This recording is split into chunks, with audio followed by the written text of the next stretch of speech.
ఇట్లా దారి అన్నమాట.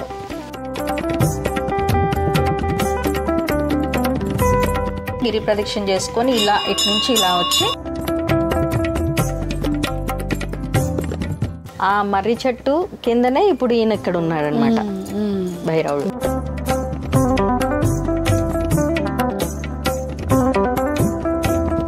మీరు చూడొచ్చు, ఇదిగోండి. మొత్తం ఏ యాంగిల్లో చూసినా కానీ శివలింగం కనిపిస్తుంది. మహత్యం అది. మీరు ఇలా పెట్టి ఒకసారి చెక్ చేసుకోండి.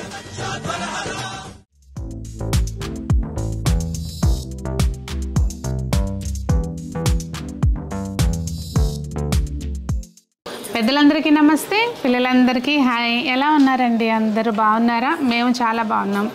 మీరు కూడా చాలా చాలా బాగున్నారని ఆశిస్తున్నాను. ఈరోజు చాలా చాలా స్పెషల్ వీడియో అండి. దయచేసి వీడియోలో చాలా మంచి ఇన్ఫర్మేషన్ ఉంటుంది, స్కిప్ చేయకండి. నేను ఎప్పుడు చెప్పను ఇంట్రడక్షన్లో, ఇలా ఏది స్కిప్ చేసినా మీరు ఒక విషయం మిస్ అయిపోతారు. అన్ని విషయాలు ఉన్నాయి వీడియోలో. ఇక్కడైతే ఇవాళ భైరవ గుట్టకు వచ్చామండి. సో ఇలా కొన్ని స్టెప్స్ ఉంటాయి, ఎక్కొచ్చినాక ఇక్కడ వినాయకుడు ఉంటారు. మిస్సెస్ పావని లాయర్ అనమాట, మేడం బై ప్రొఫెషన్. సో వీళ్ళు ఇక్కడ ఇది కట్టించారనమాట, శనీశ్వరుడికి ఆలయం కట్టించారు. ఇంకా ఈ గుడి విశిష్టత ఇవన్నీ కూడా మేడం మాటల్లో, సార్ మాటల్లో తెలుసుకుందాము. వింటుంటే అండి కొన్ని విషయాలు ఇలా గూస్ బంప్స్ లా వచ్చినాయి అనమాట. అంటే నేను మొత్తం అంతా అయినాక ఇప్పుడు ఇంట్రడక్షన్ చెప్తున్నాను అనమాట. లోపలికి వెళ్ళి అంతా చూసినాక ఇంట్రడక్షన్ చెప్తున్నాను. నిజంగా అండి వీడియో మాత్రం స్కిప్ చేయొద్దు. అసలు మనం వీడియోలోకి వెళ్ళే ముందు ఒక సీరియస్ విషయం మెన్షన్ చేస్తున్నాను. ఇక్కడ ఎటువంటి కమర్షియల్ యాక్టివిటీ ఉండదండి. జస్ట్ పూజ సామాన్లు అంటే ఆయిల్ ఇవి కావాల్సిన వాళ్ళు ఎవరైనా ఇంటికాంచి తెచ్చుకున్నా పర్లేదు, ఇక్కడ కిట్ ఉంటుంది, దానికి ఒక్కటే పే చేయాలి తప్పించి మిగిలింది ఎక్కడ పూజారికి కానీ దేనికి అభిషేకానికి ఛార్జెస్ కానీ ఏమి ఉండదండి. బయట వాళ్ళు ఇక్కడ గురువులు కొంతమంది ఇక్కడ అభిషేకం చేపిస్తామని చెప్పి తీసుకొచ్చి ఇలా ఇక్కడ మళ్ళీ వాళ్ళ దగ్గర డబ్బులు తీసుకోవటం ఇలా చేస్తున్నారంట.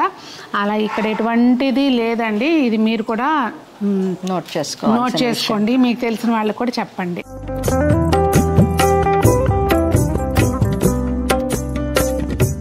ఇదిగోండి, ఎంటర్ అయినప్పుడు ఇట్లా ఉంటుంది అనమాట. ఇక్కడ ఇది మెడ్ రోడ్డు, కొంచెం లోపల గుడికి ముందు ఇట్లా దీపస్తంభం ఉందండి. అక్కడే మనము దీపం వెలిగించుకోవచ్చు. కదా మీకు ఎక్కడ కనిపిస్తుంది అంటే గురువాయూర్లో మనం చూడొచ్చు, ఇలా దీపాలంకరణ చేస్తారు. అవును, కొన్ని గుళ్ళల్లో ఉంచుతాయి, శివాలయాల్లో వాటిల్లోనూ కూడా పెడుతున్నారు ఇప్పుడు. ఇంకోటి ఏంటంటే ఇక్కడ నువ్వుల దీపం, నల్ల నువ్వులతో తయారు చేసిన దీపం ఇక్కడ వెలిగిస్తారండి. ఓకే, నువ్వుల్ని కొంచెం ఇట్లా క్రష్ చేసి కట్టేసి నువ్వుల నూనె వేసి పెట్టి ఆ దీపం వెలిగిస్తారు.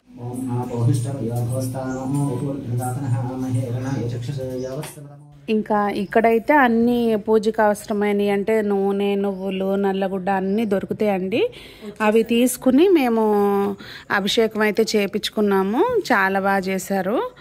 ఇంకా పూజ అయిన తర్వాత అప్పుడు అక్కడ విశేషాలన్నీ మీకు చూపిద్దామని చెప్పి ఇంకా షూట్ చేశాను అనమాట.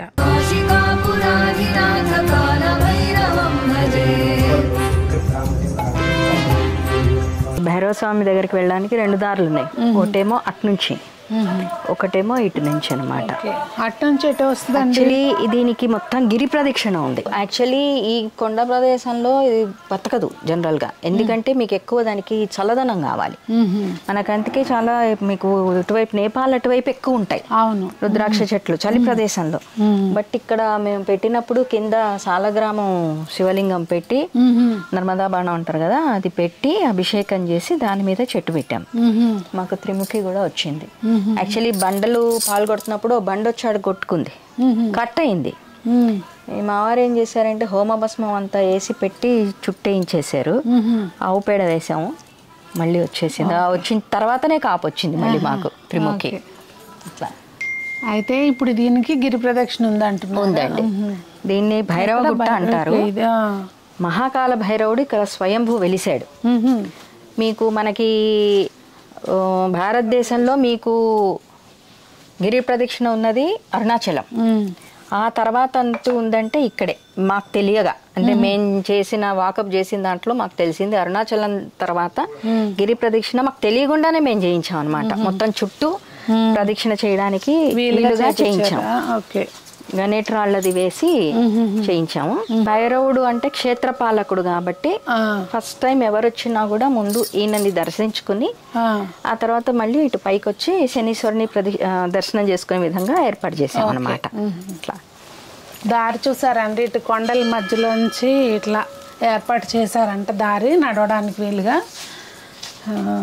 అసలు ఇది ఇక్కడ ఉందని ఎలా తెలిసిందో ఫస్ట్ అంటే చెప్పాలి అంటే మా వారికి ఏలినాటి శని పీరియడ్లో శనీశ్వరుని ప్రతిష్ఠ చేయాలని ఒక సంకల్పం కలిగింది. అది కూడా పెడితే కొండ మీద పెట్టాలి, నిన్నే పెట్టాలి, ఎవరి దగ్గర నుంచి రూపాయి తీసుకోకూడదు అని. వాస్తవానికి చెప్పాలంటే ఆ టైంలో అది చాలా గొంతెమ్మ కోరిక మాకు. కానీ ఆ సంకల్ప బలమే అనుకోవాలి, లేకపోతే ఆయనకి ఇక్కడ రావాలని ఉందో చేయించుకోవాలని ఉందో ఏ జన్మలో మేము రుణపడ్డామో తెలీదు. మాకు వాకప్ చేయగా మాకు ఈ ప్రదేశం కనిపించింది అనమాట. ఇక్కడ ఏంటంటే భైరవ గుట్ట అంటారు, ఇక్కడ మహాకాల భైరవుడు స్వయంభూ. ఇంకొక విశేషం ఏంటంటే మహాకాల భైరవుడు శనీశ్వరుడికి గురువు. సో ఈ కాంబినేషన్లో మీకు ఎక్కడా కనిపించదు. I can definitely say this is unique temple. స్వయంభూగా వెలిసిన గురువు దగ్గరికి శిష్యుడు వచ్చి ఉన్నాడు అన్నమాట. అది ఇక్కడ ప్రత్యేకత. అది ఇదంతా మీరు చూస్తే చూడండి, మొత్తం అలా పేర్చినట్టు ఎన్ని వందల సంవత్సరాలు కూడా మనకి తెలియదు అసలు. ఒక రాయి కదలటానికి అసలు ఒకదానికి ఒకటి రాళ్లే అండి, అన్ని విడివిడిగా. ఇది చూస్తే చూడండి, జస్ట్ 2 బండల మీద ఇంత పెద్ద బండ, ఆ పైన అది ఎక్కడ మళ్ళీ ఏమీ లేదు, ఆధారం లేదు, ఏ ఆధారం లేదు. అదేనండి, చాలా ఉంటాయి ఇట్లాగే మనకు తెలియనివి. యాక్చువల్లీ ఇటు నుంచి ఒక దారి ఉంది. మెయిన్ ఫస్ట్ వచ్చేవాళ్ళు అలా వచ్చి గిరి ప్రదక్షిణ చేసుకొని ఇలా ఇటు నుంచి ఇలా వచ్చి లోపలికి వెళ్ళి స్వామివారిని దర్శనం చేసుకొని మళ్ళీ వెనక్కి ఇలా లోపలికి వెళ్ళాలి. ఇలా వచ్చేసేయండి, ఇలా సైడ్కి వస్తే ఇబ్బంది ఉండదు. మీకు అలవాటు అయిపోయింది? మాకు అలవాటు అయిపోయిందండి. కొండలోనే అట్లా విగ్రహం లాగా ఆయన వెలిసాడండి. అలా ఇదంతా ఓపెన్ ఉండింది, ఆ తర్వాత ఇలా కొంచెం కట్టించి ఇది చేసాం అన్నమాట. అదేమో చతుర్ముఖ శివలింగం లోపల ఉంది. అది మేము వచ్చేటప్పటికే ఇక్కడ ఉండింది అనమాట. చలి కింద ఉండింది, ఆ తర్వాత తీసి ఆ గట్టది కట్టించిన తర్వాత పైన పెట్టించాం. చతుర్ముఖ శివలింగం యూజువల్గా మామూలుగా ఇట్లా రౌండ్గా ఉంటుంది కదా. అవును, రౌండ్గా ఉంటుంది. ఇది మాత్రం మీకు ఏంటంటే ఇట్లా 4 సైడ్స్ కూడా సపరేట్గా ఉంది.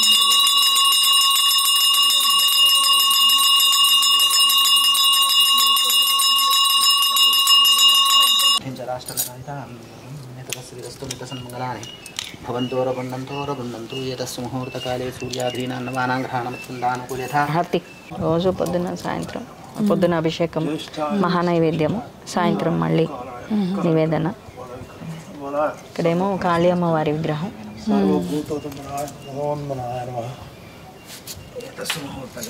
ఇక్కడేమో నాగేంద్రుడు కూడా స్వయంభూ అలా వచ్చింది. ఫస్ట్ ఒకటే ఉండింది, ఆ తర్వాత అభిషేకం చేయడం ఈయన కూడా మొదలైన తర్వాత తెలియకుండానే ఇదిగోండి ఒకటి, ఇదిగోండి 2, ఇది ఒకటి, ఇక్కడ మొత్తం ఇప్పుడు 4. ఇది ఇట్లా ఉండేది అంతే, ఒక్కటే ఉండేది. మేము అభిషేకం అది చేయడం మొదలైన దగ్గర నుంచి మీరు చూడొచ్చు, ఇదిగోండి ఇక్కడ. ఆ తర్వాత పెద్దగా అయింది, ఇదిగోండి ఇది ఒకటి వచ్చింది, మళ్ళీ ఇది దీన్ని, మళ్ళీ ఇదిగోండి ఇక్కడ నుంచి ఇట్లా. ఇప్పుడు మొత్తం 4 అంటే ఒక ఫ్యామిలీ లాగా ఏర్పడిపోయినట్టు అన్నమాట. ఏంటో మనకు అర్థం కానిది చాలా ఉంటది. ఈ కొండలన్నీ చూసారండి ఎలా పేర్చినట్టుగా, బండలు పేర్చినట్టే ఉంది కొండ. అంతే. వెనక ఇది మర్రి చెట్టు, మనకంటాడు కదా శనీశ్వరుడు ఈశ్వరుణ్ణి పట్టబోతే ఆయన వచ్చి మర్రి చెట్టులో దాక్కున్నాడు అన్నట్టు, ఆ మర్రి చెట్టు కిందనే ఇప్పుడు ఈయన ఇక్కడ ఉన్నాడు అనమాట, భైరవుడు. అలా జస్ట్ మీరు పైన అది ఏర్పాటు చేశారు అంతే, ఆచ్ఛాదన ఉండాలని చెప్పి అట్లా ఏర్పాటు చేసి చేసాం. చాలా మనకి అరుదు బ్లూ స్టోన్లో. ఓకే. దీనికి చాలా వివరణ ఉందిట. బ్లూ స్టోన్తో చేయబడిన శివలింగానికి చాలా వివరణ ఉంది. ఇది ఎందుకు ఇక్కడ ప్రత్యేకంగా మేము పెట్టించామంటే శని నీలవర్ణం అంటారు. అవును. అందుకని చెప్పి ఆ కలర్ తోటి చేయించి ఇక్కడ చేసాం అనమాట. అమ్మవారు కాళీ అమ్మవారు జస్ట్ అవుట్లైన్ లాగా. ఎప్పుడైతే ఇక్కడ పూజలు అవి మొదలైనాయో అప్పటి నుంచి ఆయన అలా ప్రస్ఫుటంగా రావటం మీరు చూడొచ్చు. ఎగ్జాక్ట్లీ మీరు చూడొచ్చు, కాళ్ళు కానీ చేతులు, నడుము, మొహం మొత్తం అంతా ఆకారం అలా వచ్చి పక్కన సునకం కూడా ఉంది చూడండి పక్కన ఆయన కేడం చేతి కింద. ఓకే. అది ఇంకా ఆకారము. అటువైపు ఒక వాగు ఉంది, అటు వెళ్ళి అక్కడ స్నానం చేసి వచ్చి ఇక్కడ కూర్చొని చేసుకునేవాళ్ళ. ఎవరైనా వచ్చి ఏమన్నా ఇస్తే తినడం, లేకపోతే లేదు. అలాగే చాలా ఏళ్ళు చేసుకున్నారట ఇక్కడ తపస్సులు. వాళ్ళ పిల్లలు చెప్పారు మాకు. పావని గారి హస్బెండ్ అండి. కళ్యాణ రామకృష్ణ పేరు సార్ పేరు. అయితే అసలు ఎందుకు సార్ మీకు ఎందుకు అనిపించింది ఇక్కడ అంటే ఎక్కడో తెలియదు కదా అసలు ఊరు చివర, ఇది ఎవరికి తెలియని ప్లేసు, ఇక్కడ శనేశ్వరుడిని ప్రతిష్ఠించాలని ఎందుకు అనిపించింది? కర్మఫలదాయి శనేశ్వరుడు నవగ్రహాల్లో కర్మని ఏ విధంగా మనం కర్మను చేస్తామో ఆ కర్మ ఫలం మనకి ఇస్తాడు. నాకు ఒకనొక టైంలో స్వామివారి పీరియడ్ నడిచేటప్పుడు అనిపించిన సొంత సంకల్పం, స్వామివారిని ప్రతిష్ఠ చేయాలి. ప్రతిష్ఠ చేస్తే అది కూడా ఒక కొండ మీద చేయాలి. మరి వెతుకుతూ ఉంటే ఒక కొండ దొరికింది. స్వామివారిని ప్రతిష్ఠ చేద్దామని నిర్ణయించుకుని ఈ ప్లేస్ ని తీసుకోవడం జరిగింది. 23 years అయిపోయింది తీసుకుని కూడా. ఇది ఏ ఇయర్ లో ప్రతిష్ఠించారు? 2003 February 27th రోజున ప్రతిష్ఠ చేశాం. మొదటి అభిషేకం March 1. ఆ రోజు శనివారము, శని త్రయోదశి ప్లస్ మహాశివరాత్రి కలిసి వచ్చిన ఏకైక సంవత్సరం. చిత్రభానునామ సంవత్సరం 60 సంవత్సరాలకు ఒకసారి వస్తుంది. ఆ రోజు ఫస్ట్ తైలాభిషేకం చేయడం జరిగింది. ప్రతిష్ఠించిన వెంటనే అయితే ఇప్పుడు ఇక్కడికి వచ్చిన తర్వాత తెలిసింది ఏమిటంటే ఇక్కడ సాక్షాత్తు కాలభైరవ స్వామి స్వయంభూగా ఉన్నారు అని. కాలభైరవుడు ఎవరు అసలు ఐడియా లేదని ఇక్కడికి వచ్చి చూసి అంతా అయిన తర్వాత అప్పుడు తెలిసింది కాలభైరవుడు ఉన్నాడు. కాలభైరవుడు ఎవరు అంటే శనేశ్వరుడి గురువు, సాక్షాత్ గురువే కాలభైరవుడు. గురువుతో కలిసి ఉన్న శిష్యుడు ఎప్పుడు అభయాన్ని ఇస్తాడు. అందుకని ఈయన ఇక్కడ అభయ శనేశ్వర స్వామి అయ్యారు. కాలభైరవుడు అంటేనే వివరంగా మీకు తెలుసు, చాలా మంది చెప్పున్నారు. సాక్షాత్తు శివుడి యొక్క అత్యంతమైన భీకరమైన స్వరూపం అంటే కాల భైరవ. భైరవ అంటే భయం పుట్టించేది అతి భీకరమైన స్వరూపం అని. ఆయన ఎడమ చేతి గోటితో పంచముఖ బ్రహ్మ ఏవైతే పైన ఉన్న తలకాయ అబద్ధం చెప్పిందో లింగాన్ని, శివలింగాన్ని నేను చూశానని ఆ తలనే తీసేసిన స్వరూపం ఈ కాలభైరవుడు.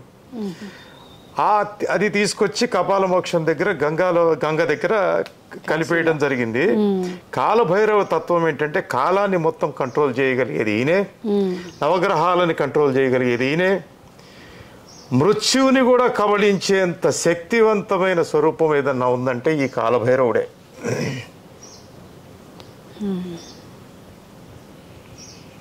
అనుకోకుండా ఇది తెలిసింది ఇక్కడ పెట్టడం వల్ల. మరి ఇక్కడ పెడితే మరి ఆయన గురువు గారి సంకల్పమో తెలియదు, శిష్యుడి ఆకాంక్ష తెలియదు. మరి ఈ చిన్న ఒక భక్తుడి ద్వారా ఈ చిన్న సంకల్పము ఒక పెద్ద సంకల్పమే ఇలా నెరవేరింది.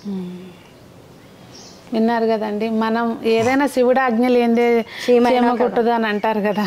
సో ఆయన ఇది లేనిదే మనం ఇంత పెద్ద పనికి మనం అనుకుంటాము చిన్న పని అని, కానీ ప్రతిష్ఠించడం అంటే ఎంతో ఖర్చుతో కూడా కూడుకున్నది.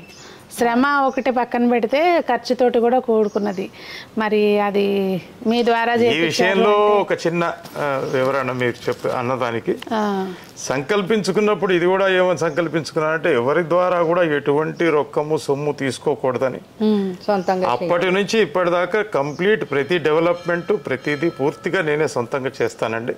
ఇప్పటికీ భక్తులందరూ వచ్చి పూజ చేసుకోవచ్చు, అంతా ఫ్రీ, ఎటువంటి చార్జెస్ ఏమి ఉండవు, ఏమి ఎటువంటిది ఏమి ఉండదండి. వచ్చి పూజ చేసుకోవాలి, వెళ్ళాలి. అందరికీ మంచి జరగాలనే ఉద్దేశంతో స్వామివారు ఇక్కడ వెలిశారు. అది ఇక్కడ విన్నారు కదండి. నేను కూడా ఎందుకు వచ్చానంటే అసలు నాకే తెలియదు. మేము ఎప్పుడో సిటీజీ మీట్లో కలిసినప్పుడు అన్నారనమాట, ఇలా ఉంది అక్కడికి వెళ్ళాలి వీకెండ్, మీకు ఏదైనా కుదిరితే రండి అని 2 years బ్యాక్ చెప్పారు. నాకు ఇవాళకి అంటే ఇప్పుడు దేనికైనా టైం రావాలంటారు కదా, ఇవాళ కుదిరింది. అది కూడా శనివారమే వచ్చాను. శనివారము సుబ్రహ్మణ్య షష్ఠి ఇక్కడ స్వయంభూ ఆయన కూడా ఇది కూడా విన్నారు కదండి. ఇలా మనం ఏదైనా నాకు ఇట్లాంటి ఏదైనా విన్నాను అనుకోండి, నా మైండ్లో కొంచెం మాటలు రావడానికి టైం పడుతుంది. సంతోషంగా అనిపిస్తుంది అనమాట. నేను నా ద్వారా మీకు చేరుతుంది కదా విషయం అది. అదే 3 ఉల్లి ఇరిగిపోయినాయి అంట కదా. అదే ఇక్కడ కూడా దారి క్రియేట్ చేద్దామన్నా అవ్వలేదంట కదా ఇది. అంటే ఆయన దగ్గరికి అలా వంగి సాష్టాంగం పెట్టి వెళ్ళాలి కదా. అదే అట్లాగే ఉంది. శ్రీరాముడిని కలవక ముందు ఉన్న అవతారం ఆయన ధ్యాన ముద్రలో ఉండేవాడు. ఇక్కడ మాత్రం చాలా చల్లగా ఉంటుంది, ప్రశాంతంగా. కొండలు కదా మరి. ఇంకొకటి అంటే కంప్రెస్ ఎయిర్ ఇదంతా చల్లగా ఉంది. బయట కంటే గచ్చి కూడా చల్లగా కంప్రెస్డ్ ఎయిర్ అన్నమాట ఇదంతా. ఇంకోటి ఇక్కడ ఒక 500 కృష్ణ సర్పాలు ఉంటాయి మినిమం. వస్తున్నా. సర్పం మీద ఇట్లా ఇది ఉంటుంది, కృష్ణుడి పాదాలు ఉంటాయి. కృష్ణుడి పాదాలు. నేచురల్ గా కాలభైరవుడు ఎక్కడుంటే అక్కడ మర్రి చెట్టు ఉండాలి, దాని కిందే తపస్సు చేస్తారు. ఇది కనిపిస్తుంది కదండి పెద్ద చెట్టు, ఇప్పుడు వాటిది ఇది రుద్రాక్ష. ఈ రుద్రాక్ష కాపుని కూడా ఇచ్చింది నాకు, త్రిముఖి రుద్రాక్ష కాపు ఇచ్చింది. ఇంకోటి చూడండి, ఇది కానీ అయినా కానీ పాము పడగల్లాగా ఉంటాయి. మెడిటేషన్ చేసుకోవాలన్నా తపస్సులు చేసుకోవాలన్నా ఒక ప్లేస్కి ఒక రకమైన మహిమ కావాలి, లేకపోతే అక్కడ ఒక శక్తి ఉండాలి, లేదా అక్కడ ఒక రకమైన వైబ్రేషన్ క్రియేట్ అవ్వాలి. ఆర్టిఫిషియల్గా మీరు చూస్తుంటే మెడిటేషన్ సెంటర్స్ చాలా ఏర్పడుతున్నాయి. దాన్ని ఒక పిరమిడ్ స్వరూపంలో కడుతున్నారు. అక్కడ కింద కూర్చొని చాలా మంది మెడిటేషన్ చేసుకుంటున్నారు. మరి ఇక్కడ ఎందుకు మెడిటేషన్ చేసుకున్నారు అనేది కాలభైరవుడు ఉన్నందుకనే చేసుకున్నారు. కాకపోతే ఈ ప్రాంతంలో ఇక్కడ కూర్చొని మెడిటేషన్ చేసుకోవడానికి ఒక చాలా విలువైన సమాచారం చెప్తున్నానండి. ఎలాగైతే హిమాలయాలకు వెళ్తారో, నైమిసారణ్యానికి వెళ్తారో, గుహలల్లో కూర్చుంటారో, మీరు ఒక్కసారి గమనిస్తే, అంటే మీరు బయట ఎప్పుడన్నా గమనించారో లేదో నాకు తెలియదు, మీరు మనకి 2 నాస్ట్రిల్స్ ఉంటాయి ముక్కుకి. మనం బయట పీల్చుకుంటున్నప్పుడు ఒకటే పని చేస్తుంది, మీరు గమనించారో లేదో. ఏదైనా పని చేస్తే ఇది చేస్తుంది, లేదా ఇది చేస్తుంది.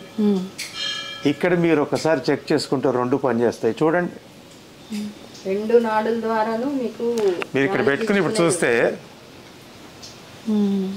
ఇలా పింగళ 2 పని చేస్తాయి కదా. ఎందుకట్లా? ఈ ప్రదేశం మహత్యం అది. మీరు ఇలా పెట్టి ఒకసారి చెక్ చేసుకోండి. ఎక్కడైతే ఈ 2 నాడుల్లోంచి గాలి బయటికి వచ్చి లోపలికి పెడుతుందో అది ఆటోమేటిక్గా మనకి ఉన్న ఈ మెదడులో ఉన్న న్యూరాన్స్ని యాక్టివేట్ చేసి కాస్మిక్ ఎనర్జీని డైరెక్ట్గా స్వీకరించడానికి తీసుకునే ప్రదేశం. అందుకని మీరు చూస్తే ఇది శివలింగాకారంలో ఉంటుంది. అంటే ఆర్టిఫిషియల్గా తయారు చేస్తేనేమో పిరమిడ్లు చేస్తున్నారు. ఈ కొండ మొత్తము సాక్షాత్తు స్వయంభూ శివలింగం. ప్రపంచంలో స్వయంభూ శివలింగాకార గుట్ట లేదు ఇప్పటిదాకా, ఇది ఒక్కటే ఫస్ట్. అంటే ఏరియల్ వ్యూ చూస్తే తెలుస్తుందండి. వచ్చేటప్పుడు కూడా అటు ఆ రోడ్ లో ఏరియల్ వ్యూది మొత్తం మేము తీసినది ఒకటి మీకు షేర్ చేస్తానండి. మొత్తం ఏ యాంగిల్లో చూసినా కానీ శివలింగం కనిపిస్తుంది పైన. అటు నుంచి రోడ్డు మీద వచ్చేటప్పుడు చూసినా అనిపించింది ఇట్లా పైన ఒక ఈ షేప్ ఒకటి తెలుస్తుంది. అది ఉంది మీకు ఎదురుగా నందిలాగా ఒకటి ఉంది. ఇంకోటి అవతల వైపు ఇలా పొడుగ్గా ఒకటి ఉందండి. నాకు అది మేరు లాగా కనిపిస్తుంది. పొడుగ్గా ఉండి పైన రౌండ్ బిందువు లాగా ఒక రౌండ్ కొండ ఉంది. మామూలుగా క్షేత్రపాలకుడు ఉన్నాడు, ఆయన కాలభైరవుడు. కాలభైరవుడు ఎక్కడైతే ఉంటారో కాలభైరవుడి ప్రశస్తం ఏంటంటే మర్రి చెట్టు కింద తీసుకునే తపస్సుకి చాలా మహిమ ఉంటుంది. అది మర్రి చెట్టు పెట్టిన మర్రి చెట్టు కాదు, ఎప్పటి నుంచో పెరిగిన మర్రి చెట్టు. మరి ఆ కాలభైరవుడు అక్కడ ఉన్నాడు. ఈ కొండ మొత్తం ప్రాంతం ఎవరు క్రియేట్ చేసింది కాదు, కొన్ని కోట్ల సంవత్సరాల క్రితం ఏర్పడినది. అంటే మీరు ఎలా నోటీస్ చేశారు ఇట్లా ఇక్కడ శనేశ్వర స్వామిని ప్రతిష్ఠిద్దామని అటు ఇటు వెతుకుతుండగా అది ఓకే దూరం నుంచి మాకు ఈ కొండ ఫస్ట్ ఈవిడ కంట్లో పడింది. తర్వాత దీని గురించి వాకప్ చేసి ఎంక్వైరీ చేసి తర్వాత వీళ్ళందరినీ ఇక్కడ ఉన్న వాళ్ళని కాంటాక్ట్ చేసి నేను సేల్ డీడ్ చేసుకుని కొనుక్కోవడం జరిగింది. అది ఓకే. అంటే ఇక్కడ ఈ ప్లేస్కి శక్తి ఉంది అనేది మీరు ఎట్లా నోటీస్ ఇట్లా ఇక్కడ చేసుకుని ఇక్కడ నేను వచ్చేటప్పటికి ఇక్కడ పూజలు లేవు. ఈవెన్ ఇక్కడ ఊర్లో కూడా ఎక్కువ పూజలు లేవు. నేను ఫస్ట్ ఇక్కడ పూజారిని పెట్టించి పూజలు చేయటం మొదలు పెడితే ఎవరైతే మేడం చెప్పారో తపస్సులు చేసుకున్న వాళ్ళ పిల్లలు వచ్చి చెప్పారు అని, వాళ్ళకప్పటికి 60 సంవత్సరాలు 70 సంవత్సరాలు వాళ్ళు మాతో చెప్పింది ఏంటంటే మా నాన్న ఇక్కడ తపస్సు చేసుకున్నాడు. ఇంకొక ఆయన ఎవరో 85 ఏళ్ళు ఆయన ఉండేవారు, వెంకటేశ్వర స్వామికి ఒకప్పుడు ఆయన ఆర్చి అవన్నీ కట్టించున్నారు. ఆయన చెప్పింది ఏంటంటే ఇక్కడ తపస్సులు చేసుకునేవారు, ఇక్కడ కాలభైరవుడు ఉన్నాడని ఆయనకి వాళ్ళ నాయనమ్మ ఆయన చిన్నప్పుడు చెప్పిందట. ఆయన నాకు చెప్పి 20 ఏళ్ళు అయింది, ఆయనకు అప్పటికి 85 ఏళ్ళు. ఆయన నాయనమ్మ ఆయన చిన్నప్పుడు చెప్పిందంటే ఒక 100, 200, 150 ఇయర్స్ బ్యాక్ ఇన్సిడెంట్ అది. అంటే వాళ్ళ నాయనమ్మ ఏం చెప్పిందంటే మామగారు అంటే ఈ మాకు చెప్పిన ఆయన వాళ్ళ తాతగారు వాళ్ళు కూడా ఇక్కడ చేసుకున్నారు. సో ఈజీగా ఒక 300-400 ఇయర్స్ బ్యాక్ కనిపిస్తున్న ఈ ఎవరైతే మనకు ఓరల్గా వాక్కుతో చెప్పిన ఇక్కడ ఉన్న వాళ్ళు చెప్పిన దాన్ని బట్టి మనకి ఏ క్షేత్రాలకైనా కానీ ఒక పరంపరగా మనం చెప్పుకుంటే అది వినిపిస్తూ ఉంటుంది. కొన్ని చోట శిలాశాసనాలు చేస్తారు కాబట్టి ఇది ఇప్పుడు కట్టారు అప్పుడు కట్టారు అనుకోవచ్చు. ఇక్కడ వాక్కుతోనే మనిషి ఎవరైతే కమ్యూనికేట్ చేస్తూ వచ్చారో దాన్ని చూసినా కానీ ఇది ఒక 300 సంవత్సరాలు మినిమం కాలభైరవ స్వామి ఇక్కడ స్వయంభూగా ఉన్నారనే ఒక ప్రూఫ్ ఉంది. 2 విషయాలు. ఒకటి ఏంటంటే మొత్తం ఈ కొండంతా శివలింగాకారంలో ఉంది.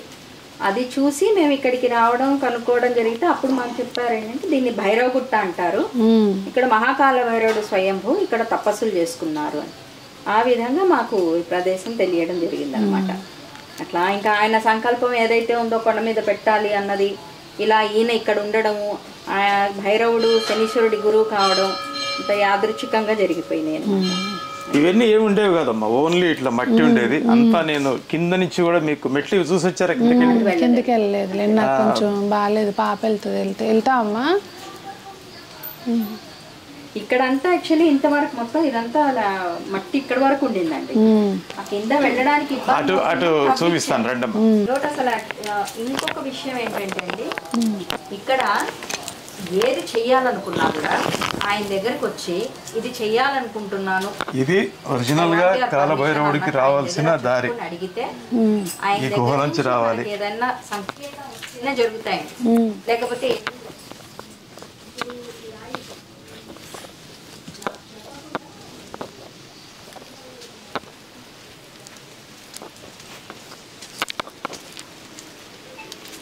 మీరు అటు వచ్చారు కదా, మొత్తం గిరి ప్రదక్షిణ అంతా చేసి వచ్చిన తర్వాత ఇక్కడ నుంచి ఇట్లా దారి అన్నమాట.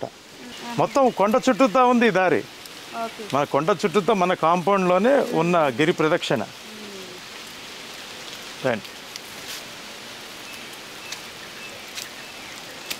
ఇలా రావాలన్నమాట కాలభైరవ స్వామి దగ్గరికి. ఇలాగే వచ్చేవాళ్ళం ఫస్ట్. ఆ రోడ్డు ఉండేది కాదు అటు శనేశ్వరుడిది, అది నేను తర్వాత చేయించాను.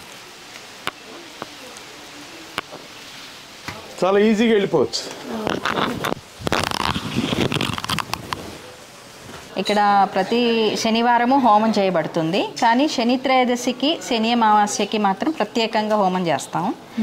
లక్ష్మీ గణపతి నవగ్రహాలు, అందులో శనీశ్వరుడికి జప సంఖ్య 1900 కానీ 19,000 కానీ టైముని బట్టి. ఆ తర్వాత మహాకాల భైరవుడి మూలమంత్ర సహిత రుద్రం, తర్వాత పంచసూక్తాలు, కాళీ అమ్మవారు, ధన్వంతరి, సుబ్రహ్మణ్యం ఇవన్నీ తోటి కూడాను హోమం చేయబడుతుంది. దీనికి గాను 5,116 రూపాయలండి. అది ఓన్లీ హోమ సామాగ్రి. వాస్తవానికి చెప్పాలంటే ఇంత హోమం చేసుకోవాలి అంటే మనకి మామూలుగా ఇండివిజువల్గా చేసుకోవాలంటే మినిమం 30,000 ఉంటుంది. అని ఏంటంటే ఇక్కడ 5,116. ఇది కూడా ద్రవ్యం వరకే, ఇంకా అంతకుమించి ఎటువంటి టికెట్ కానీ హుండీ కానీ ఏమీ ఉండదు. పూజ చేయించిన పూజారికి మీకేదన్నా ఇవ్వాలనుకుని దక్షిణిస్తే అది వేరే విషయం, మాకు సంబంధం లేదండి. ఇది ఎందుకు ఇంత ప్రత్యేకంగా చెప్పాల్సి వస్తుంది అంటే కొంతమంది ఇక్కడికి భక్తుల్ని తీసుకురావడము, పూజ చేయిస్తాము, తైలాభిషేకానికి 1,116 అదని ఇదని చెప్తూ వచ్చారని మా నోటీసులోకి వచ్చింది. కానీ ఇక్కడ అట్లాంటిది ఎటువంటి పరిస్థితుల్లో అట్లాంటివి ఏమీ లేవండి. టికెట్ కానీ అంటే దర్శనం టికెట్, హారతి టికెట్, అభిషేకం టికెట్ మనం మామూలుగా గుళ్ళల్లో ఉంటాయి, అలా ఆ విధంగా ఇక్కడ మాత్రం ఎటువంటిది లేదు. పూజ సామాగ్రి ఇక్కడ దొరుకుతుందండి. నల్ల నువ్వుల నూనె, కొబ్బరికాయ, బ్లాక్ క్లాత్ ఇవన్నీ కూడా దొరుకుతాయి. మీరు తెచ్చుకుంటే మీది, లేదు అంటే ఇక్కడ దొరుకుతుందండి కాస్ట్. అంతకు మించి ఇంకా ఎటువంటి కమర్షియల్ యాక్టివిటీస్ అన్నది లేదు. ఇంకొకటి మాత్రం ఏముంటుందంటే చాలామంది భక్తులు మేము ఇక్కడికి వచ్చాము, మాకు చేసుకున్న తర్వాత మాకు మంచి జరిగింది, మేము ఏదన్నా చేయించాలనుకుంటున్నాము అని అడిగిన వారికి అన్నదానం చేయించుకోవడానికి మాత్రం ఉంటుందండి. శని త్రయోదశి, శని అమావాస్య అప్పుడు ఇక్కడ పులిహార పరమాన్నం చేయిస్తానండి. ఆ తర్వాత అంత అయిన తర్వాత ఎంతమంది ఉంటే అంతమంది, 20-30 మంది ఎంతమంది ఉంటే అంతమందికి భోజనం. దానికి ఇంకా వాళ్ళ ఇష్టం అండి, అడుగుతారు ఎంత ఇవ్వాలి అని అడుగుతారు. అది ఎటువంటి డిమాండ్ ఉండదు, ఎవరిష్టం వాళ్ళది. కొంతమంది 10,000 ఇస్తారు, కొంతమంది రైస్ బ్యాగ్ అంటారు, కొంతమంది మేము ఇదే ఇవ్వగలుగుతాం. ఎవరిది వాళ్ళది, ఎవరి ఇష్టానుసారం వాళ్ళది ఒకటి మాత్రం ఇవ్వచ్చు. ఇంకా ఏదన్నా అనుకుంటే స్వామివారికి రోజు తైలాభిషేకానికి, దీపానికి నువ్వుల నూనె ఇవ్వచ్చు, నల్ల నువ్వులు ఇవ్వచ్చు. అంతకు మించి ఇక్కడ ఎటువంటి వేరే ఇతరత్ర విషయాలుగా అసలు డబ్బుల మాట అన్నది లేదండి. ఇది మాత్రం నిజంగా గమనించదలసిన విషయం అండి. సో అదండి మరి ఈరోజు వీడియో. మీకు చాలా మంచి వీడియో అని అయితే ఈరోజు పోస్ట్ చేశాను అనుకుంటున్నాను. మరి ఊరికే చూసి వదిలేయటమే కదండి, ఇలాంటి విషయాల్ని మనం నలుగురితోటి పంచుకోవటం మన కర్తవ్యం, అందరికీ తెలియాలి అనే ఉద్దేశంతో వీడియో షూట్ చేశాను. ఇంకా మీకు లొకేషన్ అది అండి క్లియర్గా నేను డిస్క్రిప్షన్లో ప్రొవైడ్ చేస్తాను, గూగుల్ మ్యాప్ది లింక్. అలాగే వచ్చేటప్పుడు ఎక్కడ కన్ఫ్యూజ్ అవ్వాల్సింది ఏం లేదు, చక్కగా గూగుల్ తల్లి ప్రాపర్గానే తీసుకొచ్చింది. అక్కడ బోర్డు ఒకటి మీకు చూపిస్తున్నాను కదండి, ఆ బోర్డు దగ్గర నుంచి లోపలికి వచ్చేయండి అంతే సింపుల్గా. డిసెంబర్ 28వ తారీఖున శని త్రయోదశి వచ్చిందండి. ఎవరైనా మీరు ముందుగా పూజ చేయించుకోవాలన్నా, హోమం చేయించుకోవాలన్నా కూడా కాంటాక్ట్ చేయొచ్చు. మీకు నెంబర్ ప్రొవైడ్ చేస్తాను, డిస్క్రిప్షన్లో చెక్ చేయండి. మరి మీకేమనిపించింది అనేది కామెంట్ చేయండి. మరి అందరూ బాగుండాలి, అందులో మనం ఉండాలి అని కోరుకుంటూ మీ సునీత.